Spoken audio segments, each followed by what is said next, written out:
Damas y caballeros, moi buenos días. Sexan todos benvidos a un novo almorzo informativo do Fórum Europa Tribuna Galicia. Hoxe con don Luís Villares, voceiro do Grupo Parlamentario de En Marea no Parlamento de Galicia. Vai ser presentado inmediato por dona Alba Nogueira, profesora de Dereito Administrativo da Universidade de Santiago e investigadora principal da Rede Armela. Nos acompaña tamén na mesa don Fulgencio Represa, xefe de instalacións de Audasa.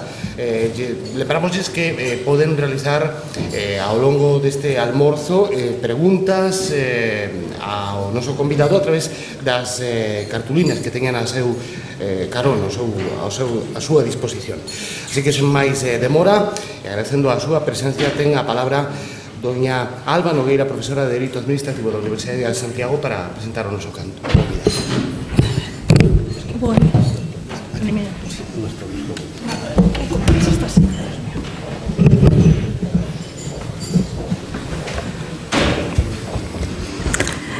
Ben, bon día. Cómprame abrir este acto presentando ao portavoz nacional de En Marea, Luís Villares Naveiras. E a verdade é que eu creo que un máis dos numerosos bolos que temos compartido, porque eu creo que casi somos como o dúo Pimpinela, temos feito bastantes actuacións en bastantes escenarios diversos. Cómpreme tamén presentar a un dos membros da Rede Armela de Investigación en Dereitos Sociais e Igualdades, que dirixo e na que Luís Villares se integrou de xeito entusiasta cando Marta Lois, compañeira promotora do Grupo Armela, Tita Diz e máis eu, e o pedimos xunto con outros compañeiros e compañeiras do mundo do dereito da investigación social. Permítame uns minutos para sinalar algún dos aspectos da súa traxectoria que creo que explican a súa posición actual. Son tempos en que os xuíces fan política sen deixar a toga, e o portavoz de En Marea deixou a xudicatura para apostar políticamente por un proxecto no que poñer en práctica o seu compromiso coa xustiza social, a democracia e a defensa nacional de Galicia. Luís Villares é, ante todo, un infatigable activista social. Coñecino rematando a carreira, encabezando os CAF de Dereito, facendo da presenza nas aulas a carón dos compañeiros e compañeiras desde a brillanteza académica a antítese do activismo profesionalizado. Traballamos xuntos no que creo que foi a súa primeira publicación científica, o Estatuto Xurídico da Lingua Galega, que abriu unha longa xeira de colaboracións, publicacións e organización social para a defensa da nosa lingua. Unha defensa desinteresada e tenaz ante o desleixo da administración que o levou a normalizar e traducir do seu puño e letra os documentos do xulgado da Fonsagrada e a ser un dos fundadores da Irmandade Xurídica Galega. A defensa de Galicia, da súa identidade, do seu territorio, da xente que aquí queremos vivir, é un dos fíos condutores da súa traxectoria. Como tamén o é a radicalidade democrática. E aí está o expresivo compromiso como portavoz de Xuíces para a Democracia no tempo que estaba na xudicatura en Galicia. A xustiza social vertebra igualmente o proxecto político e a súa convicción personal. Das súas sentenzas pioneiras para o recoñecemento de prestacións de dependencia ante a inactividade da Xunta, ao seu posicionamento político inequívoco ao lado das persoas máis vulnerables e pola garantía dos dereitos sociais. Non hai máis que un cambio de rol na idea de estar onde pode ser máis útil para transformar a sociedade e facela máis xusta e inclusiva. Cando puxemos en marcha a Rede Armela, buscamos xuntar a xuristas e investigadoras sociais que desde posicións intelectuais comprometidas e críticas poideran contribuir ao cambio social, político e nacional. Luís Villares, Xulio Ferreiro, Marta Lois, Xosé Manuel Carril, Carlos Amoedo, Carlos Aymerich, Josep Ochoa, agora no Goberno de Compromís en Valencia, Natalia Paleo, Alba Alonso, son algunhas das que valoraron que tecer rede é necesario en tempos de pensamento único e retrocesos democráticos e sociais. Esta necesidade no plano intelectual convírtense en urxencia no terreo político. Tecer país, agrupar forzas para un combate perentorio polos dereitos sociais das galegas e os galegos, a supervivencia nacional e a democracia, ata lograr petar na alma do pobo, como dicía Castelao. Un camiño ao que decidiu dedicar os seus mellores esforzos Luís Villares, quitándolle espazo ao cotiá, aínda que buscan aquiños de tempo, para cantar os reis mentras acompaña unha marea local, para asistir a coloquios na Facultade de Dereito, para manterse académicamente activo antes dunha comisión parlamentaria, xogar cos sobriños ou quitarlles a nota, a gaita, a zanfona ou a acordeón, no que tamén compartimos esforzos el con máis fortuna que a min. Remato xa. Non é fácil atopar no traballo político, tantas veces ingrato e de miradas curtas, persoas como Luís Villares, cualificadas, con capacidade de traballo, optimismo, forza de vontade e intelixencia. Deixos coa súa intervención. Moitas grazas.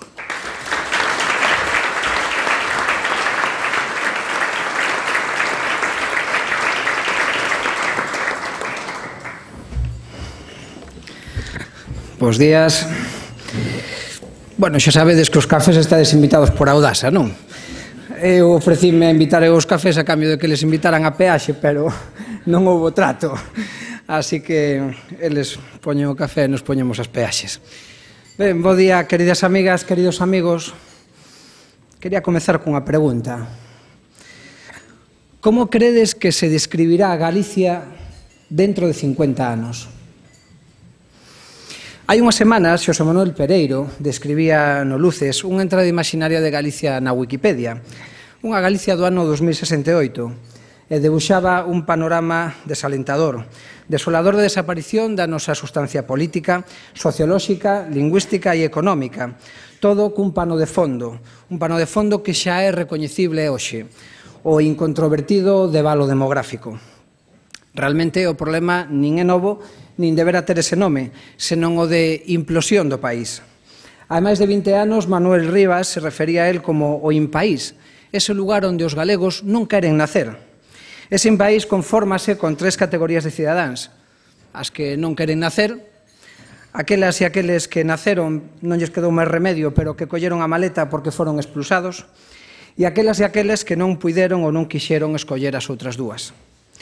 Hoxe, xa sabemos, as galegas e galegos que terán 50 anos dentro do ano 2068. Pereiro fai trampa, non ve o futuro está escrito no saldo vegetativo actual. Pero non nos desalentemos, como sinalaba Christopher Lloyd no Regreso ao futuro, coñecer o que vai pasar permítenos cambialo. Diso veño a falar hoxe precisamente aquí, de futuro. Temos un plan para cambiar o futuro, que queremos compartir con todos e con todas vós. Pero, ou porque, precisamos tamén o noso apoio e o voso compromiso. Por iso vos pido que se seades cómplices conmigo, cómplices con nós. Poñamos en marcha un futuro en común co que identificarnos, os que formamos hoxe esta realidade incerta chamada Galicia. A primeira revelación compartida é que a perda de poboación non é máis que o síntoma de outra doenza. Non é debalo, é implosión. Así deberamos chamarlle. Pero é unha implosión social e cultural, unha implosión económica, unha implosión territorial, que acaban por crear un estado de opinión difícil de desmontar.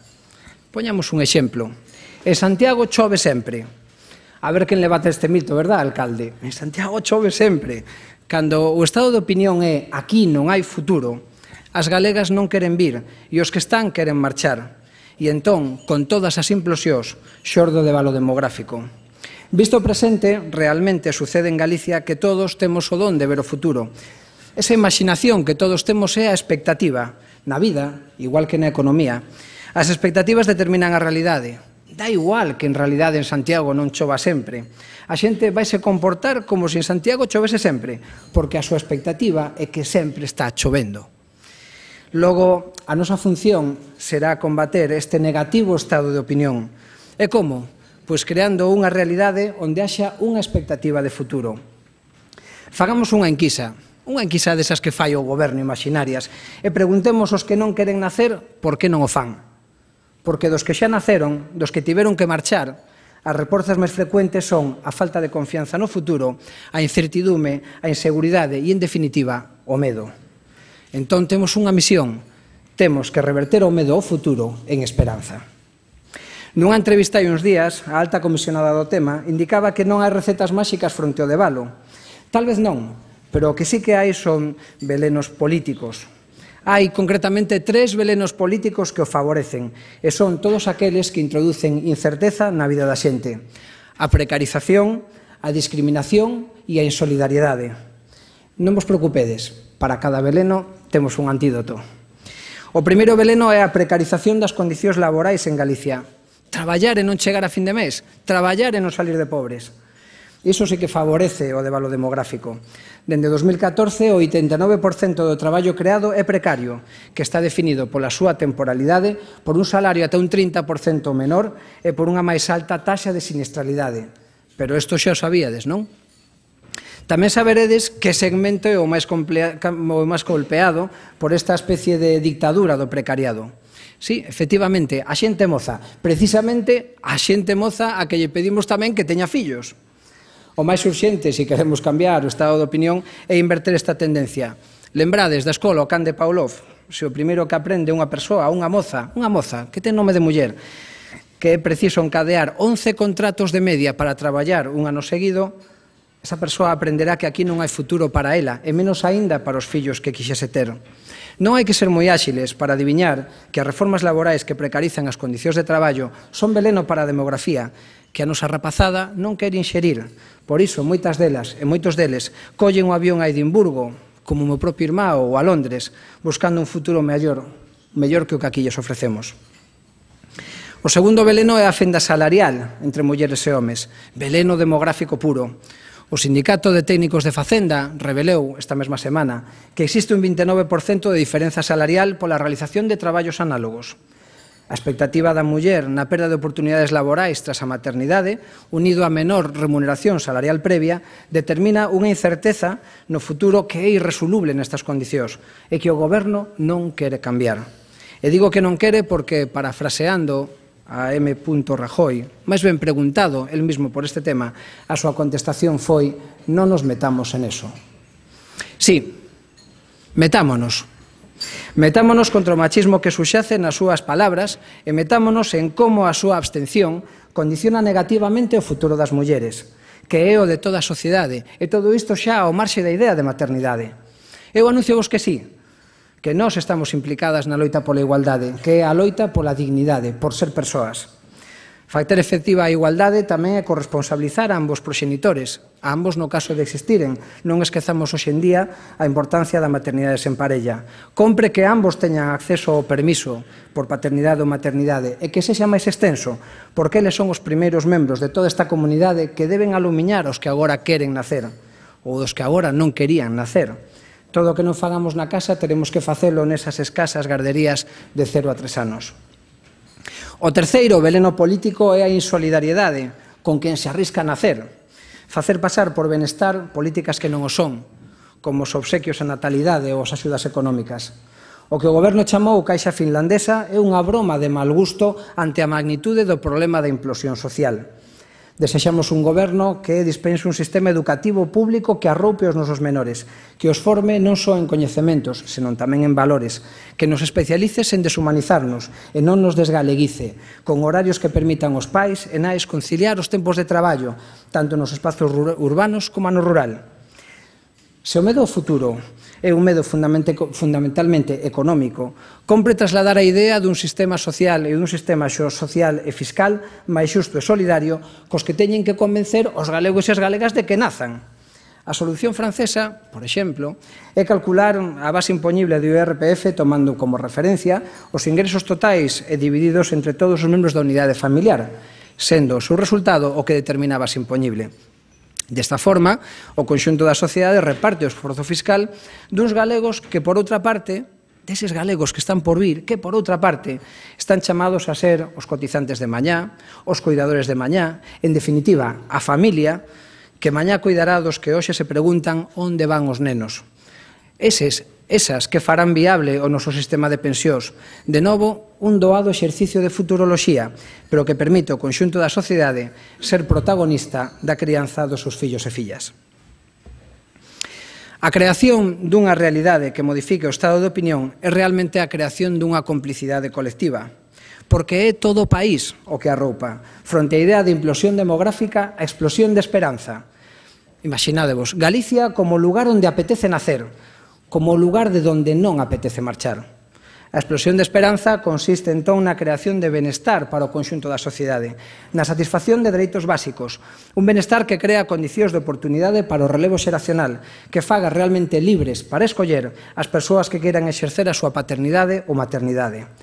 O receitario dunha vida libre chámase xustiza social e comeza co dereito a unha vivenda digna, cunha nova política que a faga accesible a todo o mundo, para dar cabo do fin social da propiedade e impedir a especulación, tal e como di esa Constitución da que tantos falan e tan poucos len.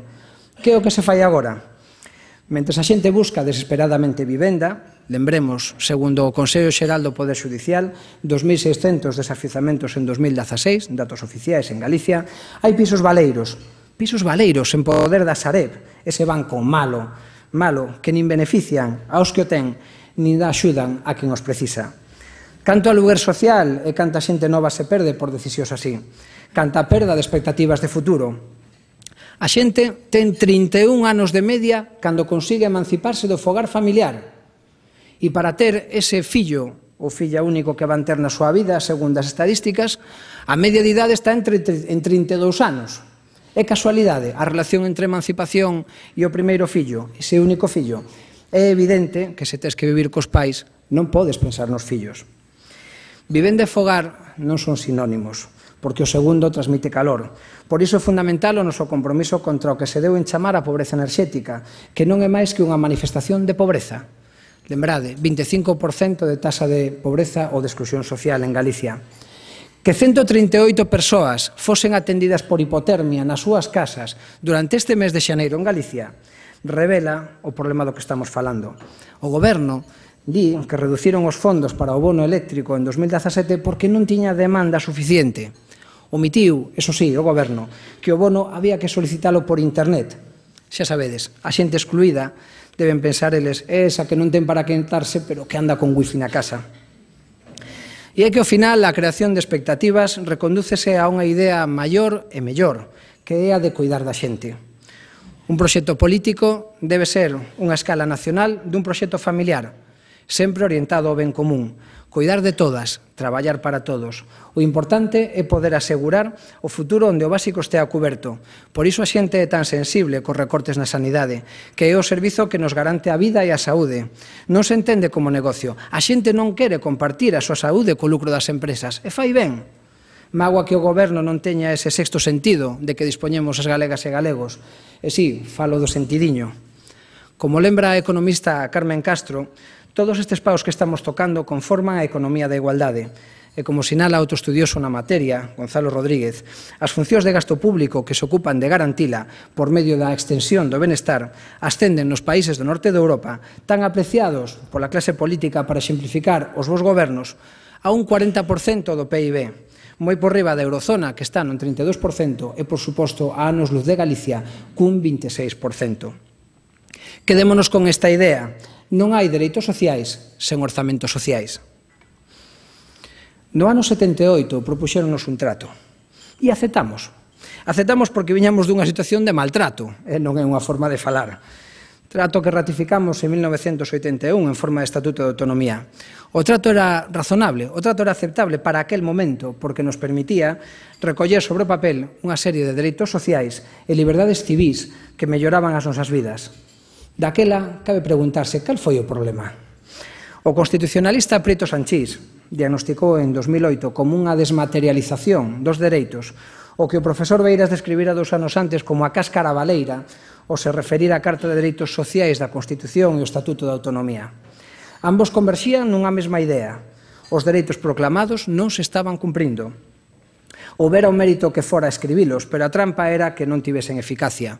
O dereito á vivenda, a un emprego digno, a pensión, as vacacións pagadas, a saúde, o medio ambiente, está casi todo inventado e codificado.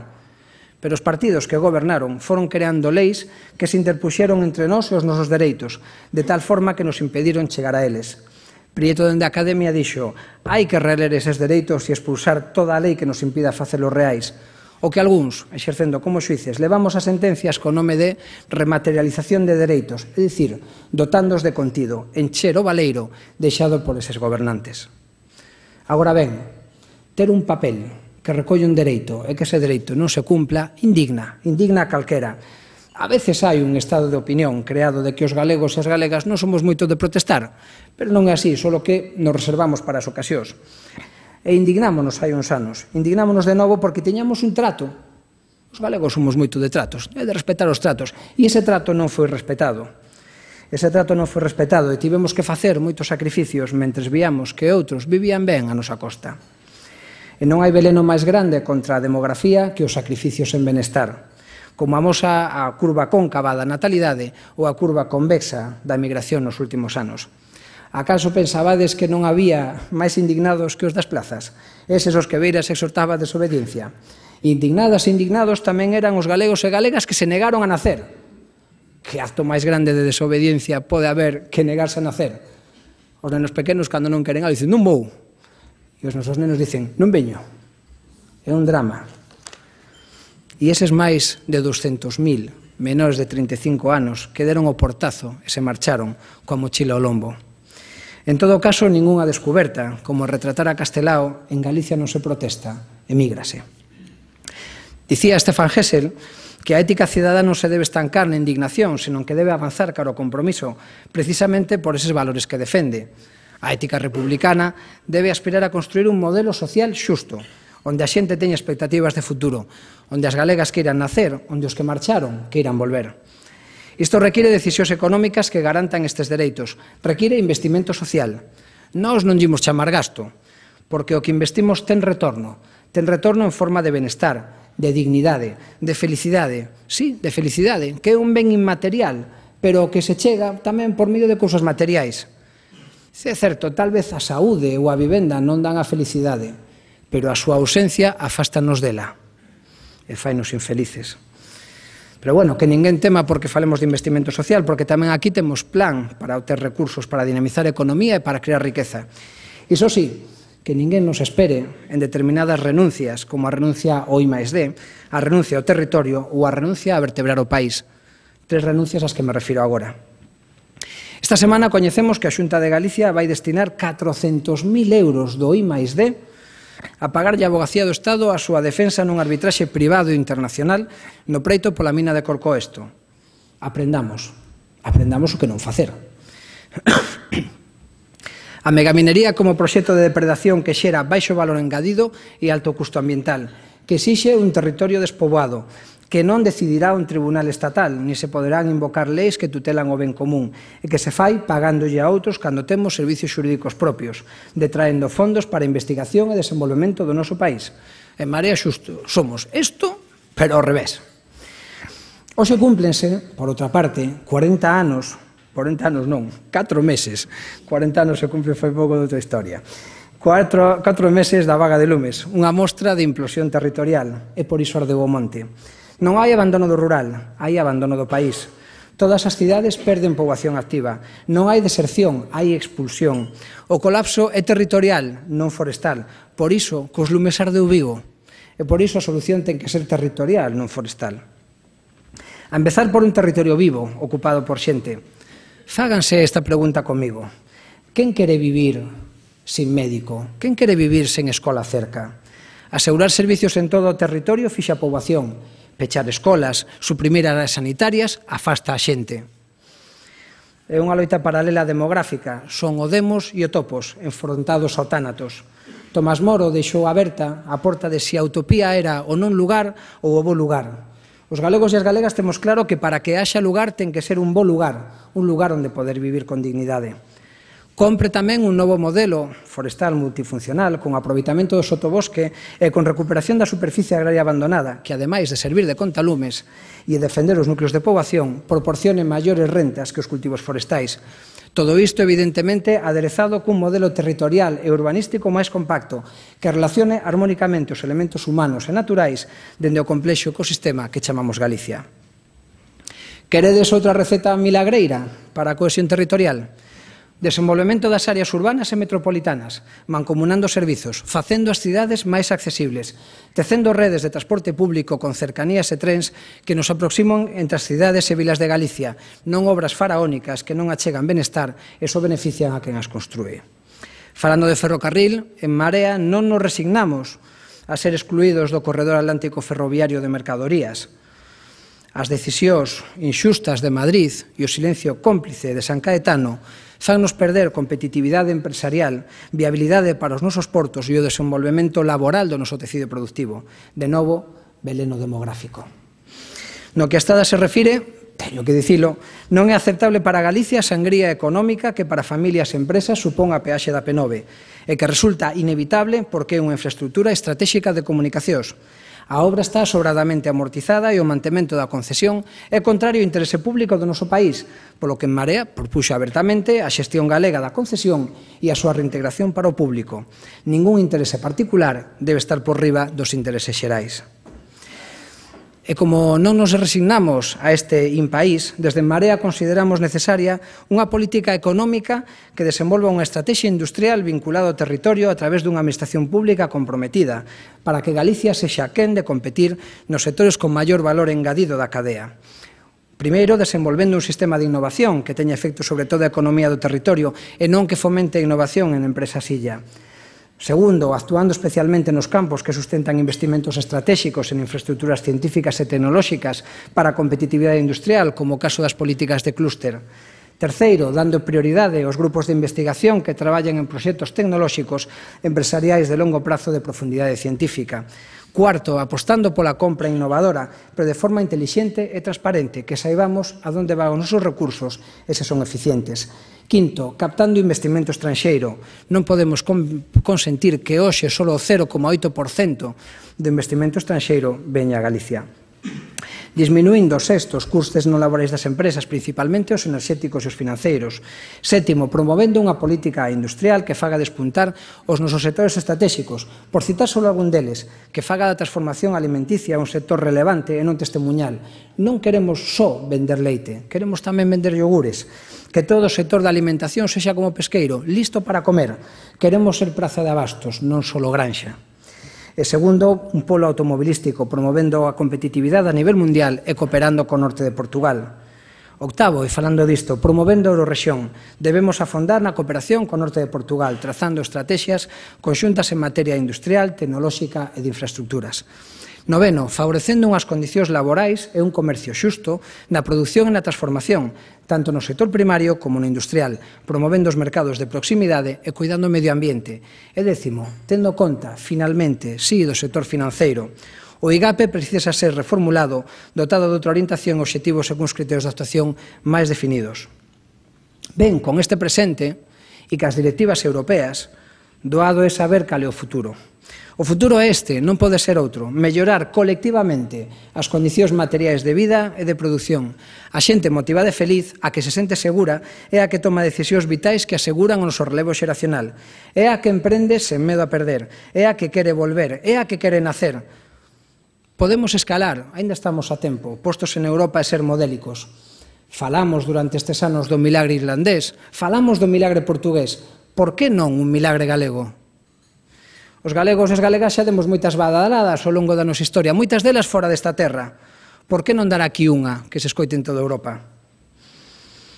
Non nego, é verdad, que isto non é doado de conseguir, é complexo, pero ao fin e ao cabo o noso desexo tamén é ambicioso. Ao fin e ao cabo estamos xugando a entrada na Wikipedia dentro de 50 anos, e non é obra menor. Cambiar a definición de Galicia. Por certo, que papel cumple Galicia en todo isto? Importanos Galicia? Tal vez algunha xente pense que non se escolle ser galego ou galega. Escollemos o que somos? Na miña opinión, sí. A nación pode ter un sustrato histórico ou pasaxístico, mesmo territorial, que nos ven dado, pero, sobre todo, Galicia é un estado de ánimo conformado por unha comunidade humana que ten un proxecto de convivencia. Un proxecto de convivencia, senón non estaría preocupada polo seu futuro.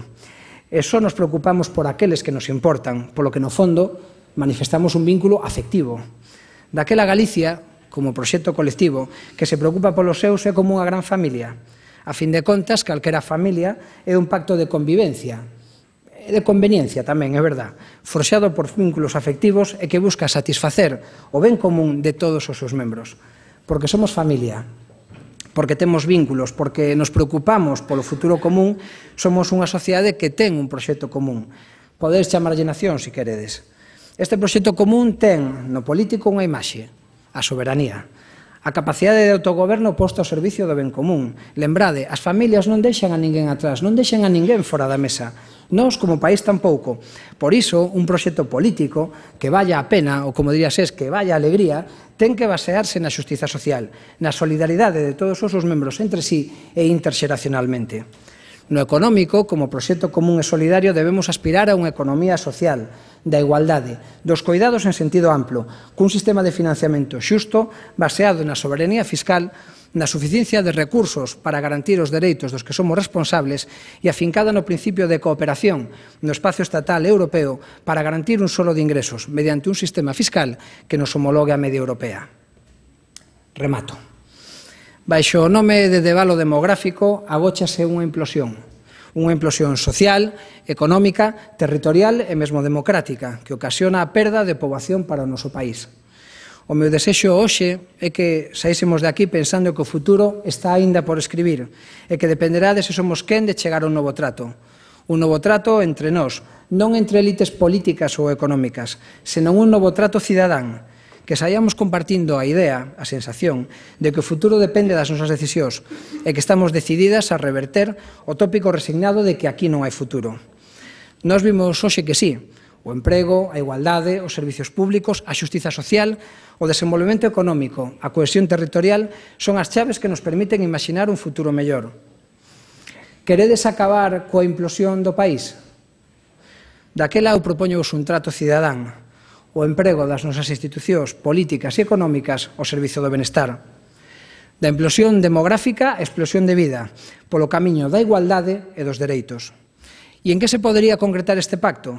Pois en elevar o gasto público total, expandindo o máximo legal o orzamento da Xunta, co obxectivo final de acadar, contando as funcións de benestar do Estado, a media europea, pasar do 26% ao 31% ou 32% do PIB para destinalo íntegramente a políticas públicas que incrementen o benestar e xeren confianza no futuro.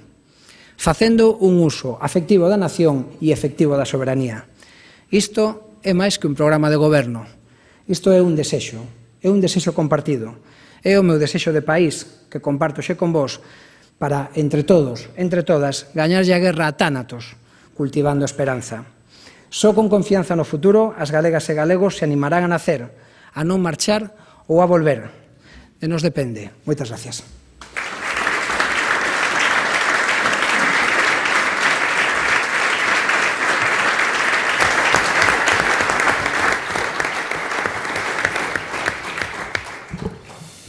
Moitas gracias, don Luís Villares, portavoz do Grupo Parlamentario de Marea no Parlamento de Galicia. Lembrolles que ainda teñen vostedes tempo para expresar a súa opinión, trasladarlle as súas preguntas neste coloquio que iniciamos a continuación no Fórum Europa Tribuna Galicia. As preguntas que xa nos están chegando, señor Villares, temos preguntas dentro das preguntas, máis preguntas e repreguntas dentro das repreguntas. A ver se Vamos alá. A ver se somos quen. O noso compañeiro Manuel Gutiérrez de Radio Nacional de España di: en Marea concebiuse como proxecto de unión de forzas de esquerda. O feito de que agora algunhas das forzas que a integran estean acentuando o seu perfil propio non pone en perigo o proxecto a medio prazo? En Marea é un proxecto de maiorías sociais que foi impulsada, como explicou moi ben Beiras, por partidos como motores auxiliares dun movimento que tiña unha componente fundamentalmente cidadá. E, polo tanto, o proxecto non está en perigo porque as maiorías sociais, ese proxecto cidadán, ese proxecto radicalmente democrático, republicano, está plenamente vigoroso. Polo tanto, hai un longo futuro para o proxecto político de Marea. José Antonio Vázquez de Cegasal, ¿qué piensa sobre la nueva ley de contratos del Estado y en concreto la reserva para la economía social, centros especiales de empleo? Y, bueno, le pregunta en este caso sobre la lei de contratos del Estado e la reserva para a economía social. Ben, nos no seu momento pretendimos facer aportacións para que a Lei de Contratos fose precisamente un mecanismo que promovese a participación primeiro das pequenas e medianas empresas, para que non solamente na contratación pública pudesen acceder ás grandes empresas, en algúns casos de carácter multinacional ou que actuaban de forma monopolística, e particularmente fixémolo centrándolo tamén, ou intentamos facer achegas na construcción na lei estatal, para que empresas cooperativas, pero sobre todo tanto polo tamaño de empresas como pola súa configuración podesen acceder. Para nós, ainda así todo, resulta mellorable a norma na medida en que pretendemos que o que nos denominamos as cláusulas sociais na contratación administrativa inclúan garantías para que isto se faga efectivo. Denunciamos, ademais, que na contratación que efectuaba a Xunta de Galicia nos últimos tempos se pretendía sortear tanto a legislación europea na materia como a nova legislación que estaba vixente. Por lo tanto, parécenos que mellora a legislación anterior, pero que é insuficiente para promover que a pequena e mediana empresa e, sobre todo, que a forma cooperativa de empresa, que entendemos que é a forma de traballo agregado, de traballo xusto, seña todavía plenamente representada nesa forma de traballo. Alberto Varela, da cadena COPE, fai dos preguntas. A primeira delas, síntese apoiado polas mareas locais? Sí, por suposto. Si esa pregunta é a resposta.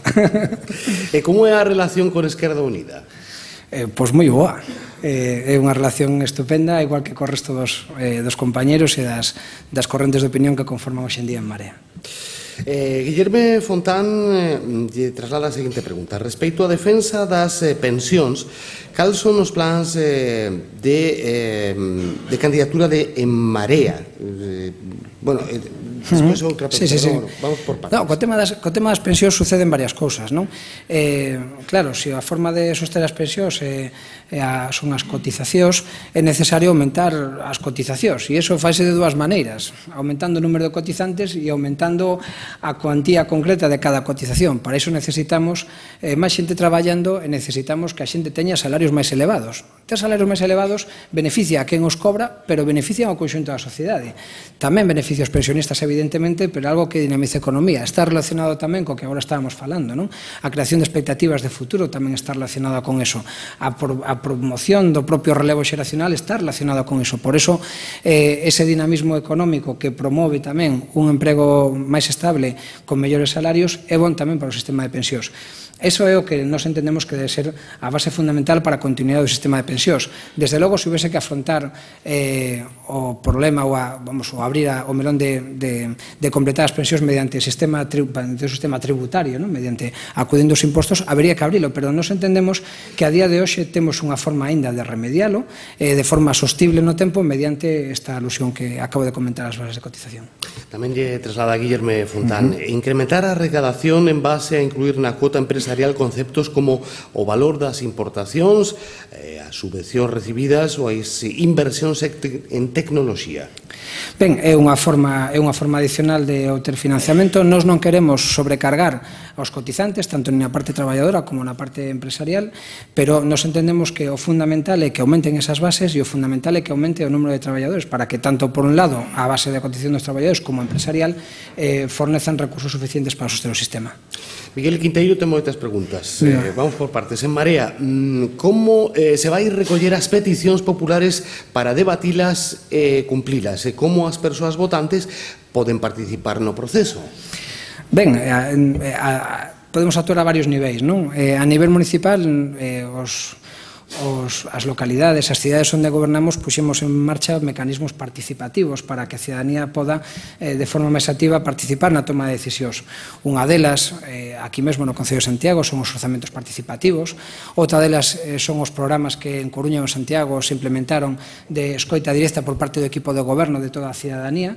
Eso parecenos que é unha forma de participación directa na toma de decisións que fai coprotagonistas ou fai protagonistas plenos a cidadanía do que fan os seus gobernos. A nivel autonómico, sabedes que temos unha lei que regula o acceso á iniciativa legislativa popular, non sei se era o que se refería, aínda que a nos parecenos que é unha forma aínda insuficiente de regular unha participación directa e plena da cidadanía a nivel autonómico. Lle pregunta como se vai controlar o proceso electoral. Entendo que... O proceso electoral? Bueno, seguimos, non son capaz de descifrar. Como se vai frenar o poder da banca? Tense como objetivo recuperar a banca pública e as caixas de aforro? O objetivo non era malo, o problema é o medio para acadar ese objetivo. Como comentei antes, no curto prazo, ante a pérdida dese sistema de banca pública que eran as caixas de aforros, que ademais foron mal vendidas, por non dicir xa directamente regaladas despois do seu rescate, rescate que pagamos todas e todos.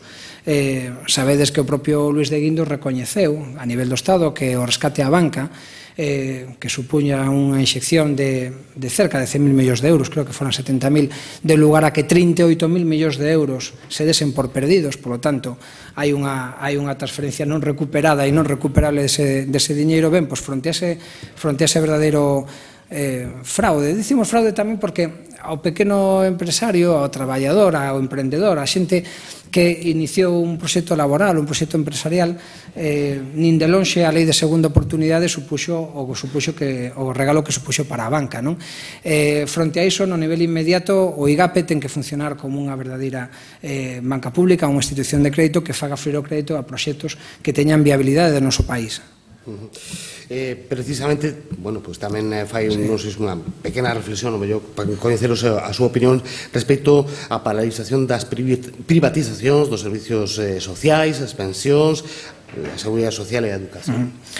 Ben, para nós eso é unha prioridade. Nos dixemos sempre que a defensa do ben común pasaba por unha defensa dun sistema público, o servicio dese interese xeral fronte aos intereses particulares. Nós sempre distinguimos aquelas situacións onde, cando chegamos ao goberno, os servicios non estaban privatizados, polo tanto, aí, evidentemente, era a nosa divisa mantelos no ámbito público. Aqueles onde había concesións en vigor, pero que estaban rematando ou no punto de rematar, entón, nese caso, a idea era poder rescatalas para o público, e aquelas onde as concesións privadas estuvesen en vigor, facer estudos de viabilidade do seu rescate inmediato ou do seu rescate ao cabo do tempo. A nosa idea, desde logo, é avanzar nunha recuperación para o público dun servicios que son estratégicos, que para nós son esenciais e que non poden estar sometidos a un condicionamento dun interese particular, dun interese de negocio fronte ao interese público.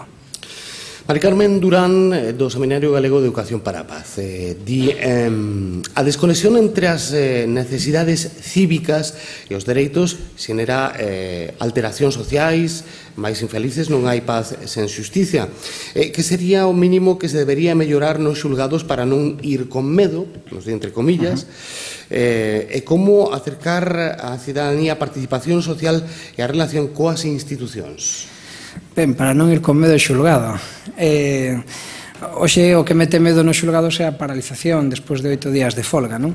Hai unha reivindicación en riba da mesa que é unha reivindicación xusta para mellorar o servicio público.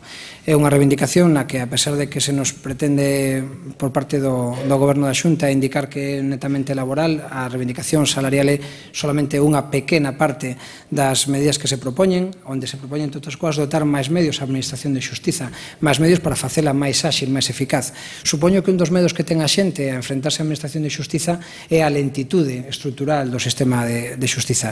Eso se podería reparar con máis xuizas e xuíces, con máis fiscais e tamén con máis personal na oficina xudicial, que é o que se está pedindo nesta reivindicación. Eso supoño que levantaría ese medo.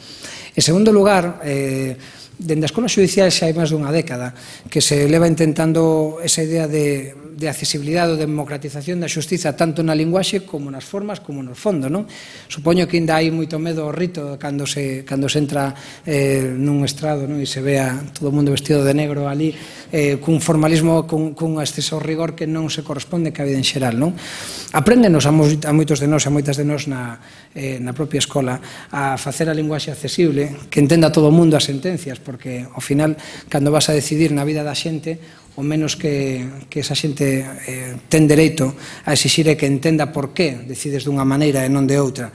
Neso se está andando, aínda que habería que investir moito máis en formación tamén neste sentido. Os programas de formación de xuíces e xuízas de reciclaxe son voluntarios, seguramente deberán de ser obligatorios e deberán de afectar directamente a todas estas cuestións que afectan a unha mellor formación ou a mellor acceso á cidadanía.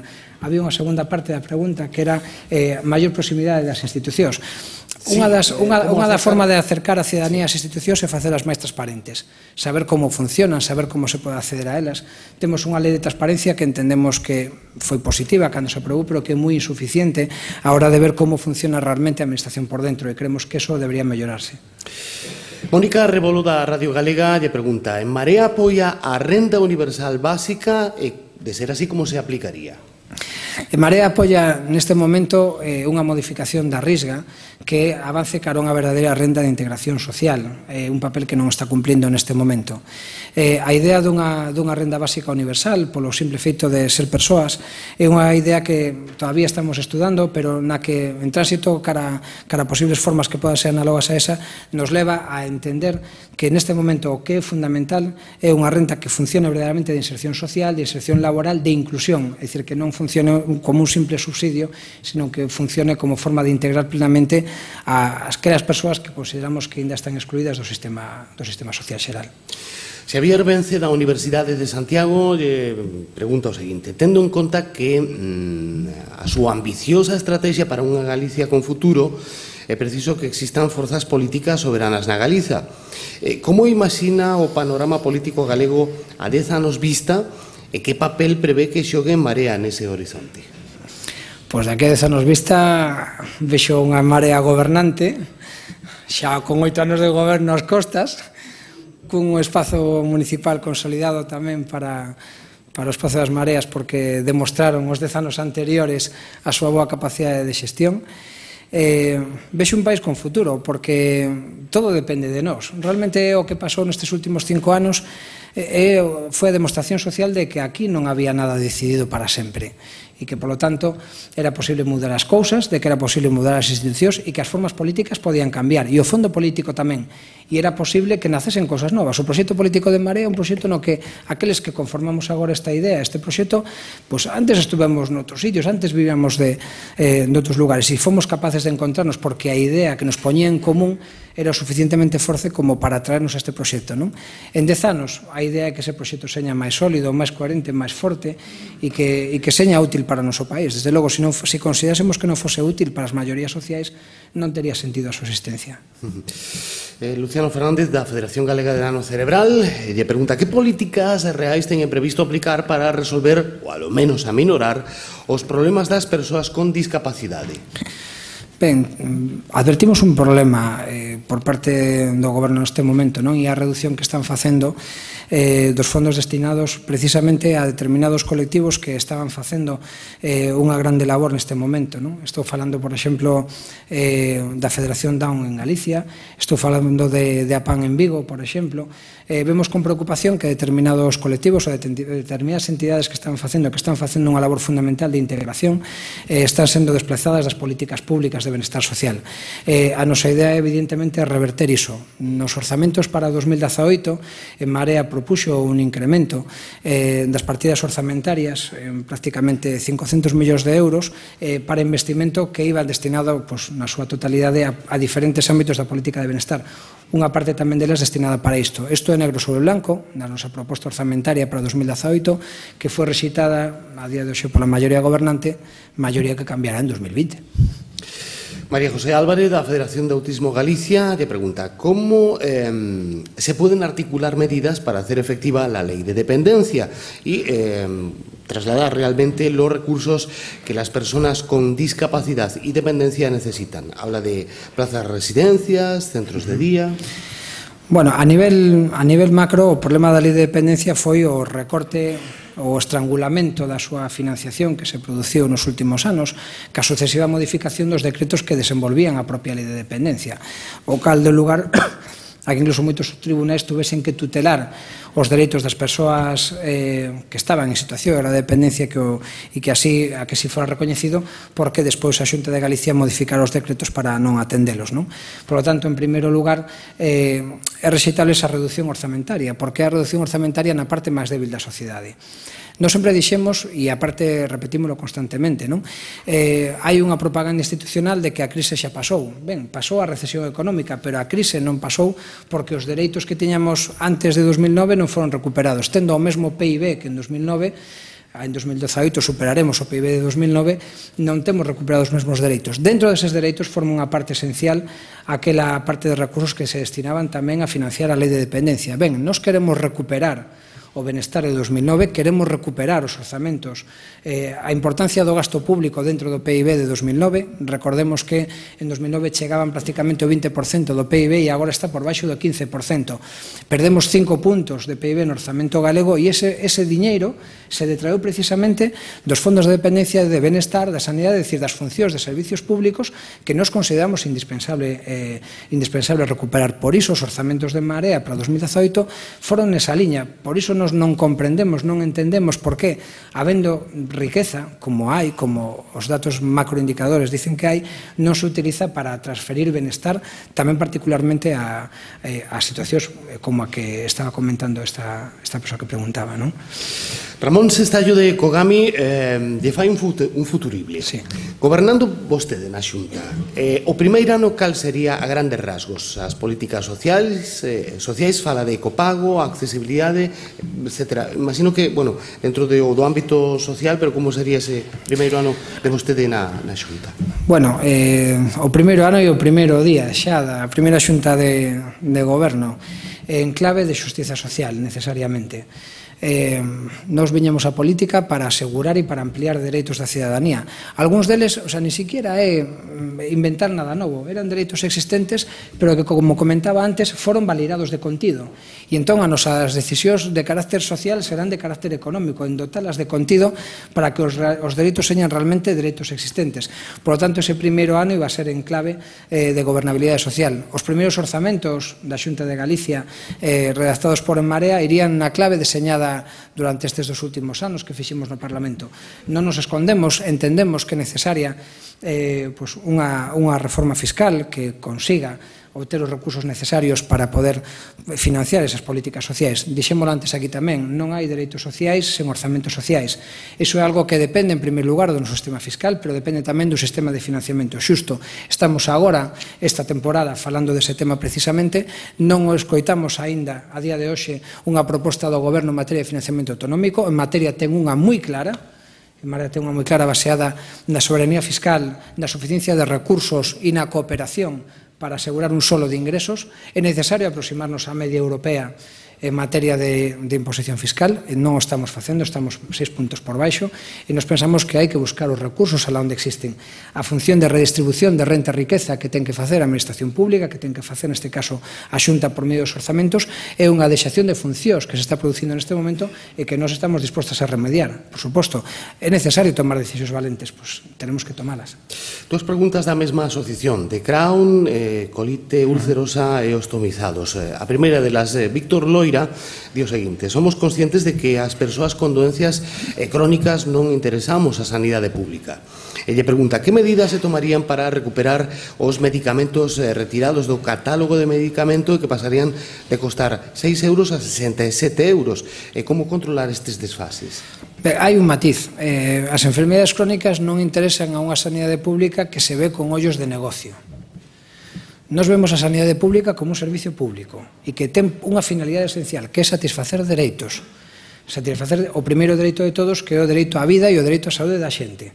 Por lo tanto, a partir de aí se fan as contas. Primeiro miramos que temos que facer para satisfacer os dereitos da xente, canto nos custa isto, e a partir de aí o resto das políticas. A partir de aí obter recursos necesarios para financiar eses dereitos. Esa é a nosa forma de entender as políticas públicas e particularmente as políticas de sanidade. Nós non aceptamos que se poda medir a sanidade pública e a satisfacción dun dereito fundamental como é a saúde en términos netamente económicos, porque eso nos levaría a pechar todos os centros de saúde do rural, eso nos levaría a pechar todos os hospitais comarcais. E pensamos que a saúde é outra cousa, e debe de estar, a sanidade pública debe estar para atender outros intereses. Ben, eses intereses que, por outra parte, ademais, producen benestar. Díxeno antes, produce un intangible, que felicidade, pero tamén produce intangibles que son algo máis materiais que eses, non? E é un benestar que despois permite tamén, de forma directa e indirecta, dinamizar a economía. Por lo tanto, Nos somos partidarios de recuperar o catálogo anterior que había ao Real Decreto Lei de 2012 e a todas as restriccións que hubo posteriormente de medicamentos. Nos non somos partidarios, coñecido públicamente, nin do copago nin do repago, como dixemos, non? Creemos que a sanidade pública debe estar financiada cos impostos de toda a cidadanía, dunha forma que seña coherente cas manifestacións de riqueza e que, polo tanto, ese debe ser a forma na que debemos de entender ese servicio público e non outra. Evidentemente, se entendemos isto como un negocio e, polo tanto, creamos unha situación estructuralmente insuficiente para atender a sanidade que nos faga ter que derivar a centros concertados, os que tamén teñen un sistema de negocio cunha lógica de beneficio empresarial que non é a da sanidade pública. Claro, estamos introducindo unha ineficiencia no sistema que non teríamos nun sistema razonado en parámetros estrictamente públicos. Ángela Paz, da mesma asociación de doentes de Crohn, matiza tamén di o seguinte: son enfermidades crónicas, discapacitantes a nivel orgánico, funcionales en cura. Estamos dende fai un ano loitando para que se recoñeza e actualice o baremo de discapacidade. Que medidas tomaría en Marea para actualizar este baremo obsoleto para todas as patoloxías? Ben, un pouco dixo na hora, non? É dicir, a idea é recuperar primeiro os catálogos que foron minguados durante este último quinquenio e, en segundo lugar, evidentemente, é de xustiza sanitaria, tamén porque o estado da ciencia avanza e porque se poden constatar ou determinar determinadas doenzas que antes non estaban confirmadas e despois tamén determinadas situacións que, tendo un carácter incapacitante non estaban recoñecido como tal, debemos de avanzar nese sentido. Non no sentido contrario. Digo sentido contrario porque vimos nos últimos anos como se dictan instruccións administrativas para que desde inspección médica se dean altas que non son conformes incluso con parámetros médicos. Todo isto para recuperar as altas laborais. Nos pensamos que o sistema público non debe estar para eso, que debe de garantir o benestar cidadán e, polo tanto, debe de atender iso, non? No caso concreto destas enfermedades deben de ser evidentemente incluídas nos catálogos. José Antonio Vázquez de Cegasal le pregunta: ¿qué piensa que los ayuntamientos de Ferrol y Coruña no cumplen la reserva de carga de trabajo para los centros especiales de empleo? Incumple, en este caso, la lei de contratos del Estado. Ben, desde logo, os lugares onde temos responsabilidades de goberno deben de ser modélicos, nos dereitos que precisamente nos abandeiramos, e ese camiño moitas veces non se pode cumplir dun día para outro, pero desde logo iso é algo que nos debe de motivar para seguir avanzando e para seguir garantindo que todo o mundo ten acceso en condicións de igualdade aos dereitos que nos garantizamos e que nos queremos garantizar tamén no ámbito municipal. Tamén outra pregunta: falamos de crise, pero debatimos sobre problemas concretos. De pregunta: non sería necesario definir que todos os problemas sociais teñen a súa orixe nunhas finanzas depredadoras? Non é necesario buscar un novo sistema financiero? Sí, nos, desde logo, decimos que evidentemente hai un problema ca riqueza, hai un problema ca redistribución da renta da riqueza. Apuntei antes unha serie de solucións que estaban vinculadas ao problema, ao que se deben chamar o problema demográfico. Hai outras que non teñen relación estrita con ese tema, pero en todo caso está así. A necesidade de reforma dun sistema financeiro, desde logo, a ensinanza da última década é que sí, que é necesaria non unha reforma, casi unha revisión total, pero isto xa foi inventado incluso desde distintas lóxicas ideolóxicas, non? Lembramos a cando Sarkozy falaba de refundar o capitalismo, polo tanto, é dicir, eso é algo que está na mente de todas e de todos. A nosa opinión é que o sistema financiero debe de estar como o resto dos sistemas que condicionan a nosa economía postos ao servicio dos dereitos nos cales nos dotamos para establecer un réximen de convivencia, como é o caso do marco que nos dotamos para convivir, seña a Constitución vixente, seña calquera outro marco constitucional que estea por vir, non? Recóllese, tampouco non é necesario acudir a ningún texto novo, non? No propio artigo 129 da vixente Constitución, o sometemento de todas as formas de riqueza, calquera que seña a súa forma, ao interese xeral, non? E, polo tanto, a necesidade de que o sistema financiero tamén respecte isto. Polo tanto, a necesidade da volta a unha regulación e non o sometemento único á lex mercatoria tamén dos mercados financeiros, non? A idea dunha sumisión a uns dereitos cidadáns que fagan que, sendo lícito o sistema que establecen os mercados financeiros, veña plenamente condicionado pola garantía deses outros dereitos. Tuvemos moitas enseñanzas que aprendimos co sistema hipotecario español, por exemplo, os sucesivos golpes que viñeron de Europa e que condicionaron tamén tanto o sistema hipotecario como as relacións bancarias, aínda que nos trataban con respeto, máis que porque fóramos cidadáns, porque éramos consumidores e consumidoras, o cal non deixa de ser paradóxico, non? Cando nos reivindicamos o sentido pleno da cidadanía, pero pensamos que en todo caso ese é o camiño, non? Non deixar de entender que o sistema financiero incide na vida da xente e que, polo tanto, o fundamental para nós é protexer a xente fronte ao sistema financiero e que, por tanto, a partir de aí debemos establecer as normas que regulan esa convivencia. Pois, don Luís Villares, voceiro do Grupo Parlamentario de Marea no Parlamento de Galicia, moitísimas gracias. Moitísimas gracias a vos. Tamén dona Alba Nogueira, profesora de Dereito Administrativo da Universidade de Santiago, moitísimas gracias. Pecha o acto don Fulgencio Represa, xefe de instalacións de Audasa. Hola, buenos días. En nombre de Autopistas del Atlántico, del Grupo Itinere, que ha patrocinado este acto, esperamos que le haya gustado el café y que hayan disfrutado con el mismo. Me gustaría agradecer a doña Alba Nogueira la presentación del ponente, del que ha destacado y al que ha calificado como un activista social en defensa de Galicia. Felicitar a don Luís Villares, portavoz de Marea, que nos ha propuesto o indicado, ha hablado de las propuestas de Marea para disminuir el problema que significa la pérdida democrática en Galicia. Muchísimas gracias a todos y cerramos el acto. Gracias.